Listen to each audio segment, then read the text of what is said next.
Howdy, and hello, my name is Doe, hope we're doing good, and I've been asked a ton recently, what is the fastest way to level in Dauntless? The answer, kill things as quick as you can.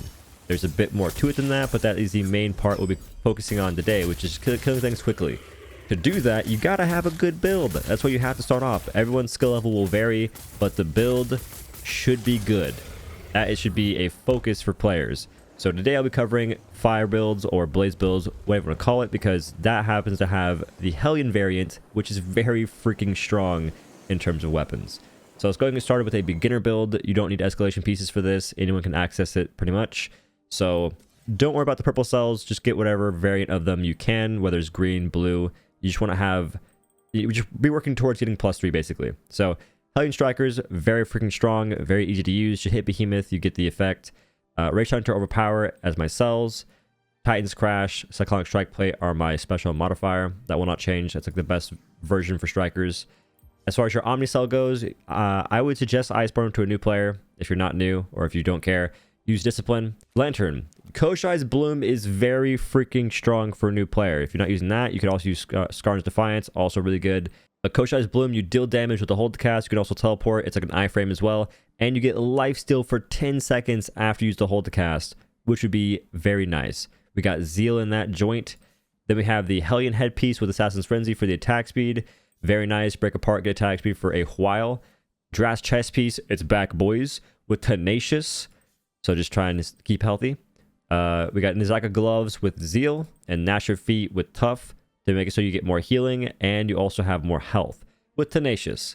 So this build is centered around using your lantern, maintaining higher health, and just dealing some decent damage. Everything here is going to be useful for whatever kind of player you are, but mostly new players. Moving on to a meta build. We're going to have the Strikers again. I think they're very freaking good and fun to play. We have Zeal and Berserker.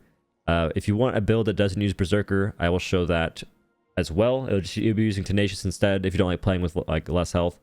Then we will have the Hellion Bond, because why would you use anything else?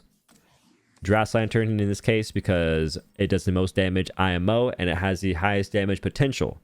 So it doesn't do the most damage per se, but it has the highest damage potential on a lot of behemoths. Etheric Attunement in that Johnson. Shroud Headpiece with Overpower. Thorax Chest Piece with Berserker. Malkarian Gloves with Assassin's Frenzy. Koshai Feet with Etheric Attunement. By the way, if I'm going too fast, just slow this video down. I'm sorry, I'm trying to keep it quick. As far as Omnicell goes, this is important. You're going to want to have Discipline if you want this build to do as much damage as it can. The reason is, we're using Cunning in this build. That's because you get 10% critical strike chance and 30% critical strike damage with Cunning. Discipline gives you 10% strike chance and damage off rip. So we're having 20% strike chance and 40% strike damage out the gate. So you want to be using Discipline with this. If you don't use that, use it if you want to. Obviously, we'll be getting more Omnicells in the future, so it'll just change. But this is what I would use for Strikers. I think this is a very strong build. In my case, I'd say it's the best build for me. And the nice part is, with this build, you can use it for Sword perfectly. There's nothing you have to change for this build. It can also be used for Chainblades as well. The reason being, they don't require a lot of attack speed. So in this case, we have Berserker in the cell slot. I'm not sure why I didn't carry over my cells. It's kind of a bummer. It's kind of actually aggravating me. And then what we have? Zeal. Well, Zeal. That is what we had here. There's your sword build. It's so simple. Actually, I should probably go over special stuff. I haven't used Ardent Cyclone, so I can't suggest it. I would use Avenging Overdrive. You could use Valiant Overdrive, because now you basically have Avenging Overdrive to a lesser degree. Modifier, Recursive Hilt, and then, that's the sword. Now, moving on to Chainblades. These weapons, I should ask Antar if anything changed with these weapons, but I'm not so sure. Where the heck do I not... Okay, there. I was like, do I not have this thing? Serrated Blades. I hardly knew her. And then we have the Hellion. And again, it's the exact same cells, which is great because you can save on loadout slots, which personally, I think we need more of. And as shocking development has developed, this build can be used for repeaters with a slight variance to how it's set up. Riddle me this. How come Twin Suns has Evasive Fury and repeaters has no stat? That is actually a tilter for Sherman. Now, as far as your chamber goes, full bore versus long behemoths, marksman if you're cracked, and salvo if you just want to have an easy time and not think that much and still do decent damage.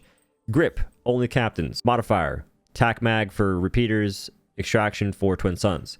Prism, searing, or frostbite are my suggestions. And yeah, that is the build. We got the same stuff. The nice thing is discipline and all the freaking Omni cells interrupt, at least for right now, which is amazing because repeaters are terrible at that. So you have a new way to interrupt, and you can also stagger, which is actually sick. So these are the cells. You're missing a little bit of stuff because you have a freaking mobility slot on a weapon that can't even sprint. Smile. On to the heavy hitters, we have Axe and Hammer. Torg Axe, as per usual. Zeal Evasive Fury. We have the Grim Onslaught Special, Overcharged Cylinder Modifier for Hunting Grounds and Escalation. You best be using that or unlock it. It needs it. Hellion Bond. Just drill down your freaking noggin. Don't use the other bonds unless you're crazy. Discipline Omnicell. Yes, sir. Yes, sir. Yes, sir. Drass Lantern. Aetheric Attunement. Shroud Headpiece with Overpower. Thrax Chest Piece with Evasive Fury. Malkarian Gloves with Assassin's Frenzy. And then, almost said Drask. Koshai Feet with Aetheric Attunement. This build has Predator, and you can just swap it out to be Hammer if you want to, and it'd be the same thing. Zeal Evasive Fury, make sure I don't forget, because I got freaking squirrel memory. Mighty Landbreaker, Extended Clip, and then Hellion Bond. It does have Predator. If you do not want to use Predator, then just use this build. Rage Aetheric Attunement. Overpower. Aetheric Attunement. Evasive Fury. Rage. And Evasive Fury.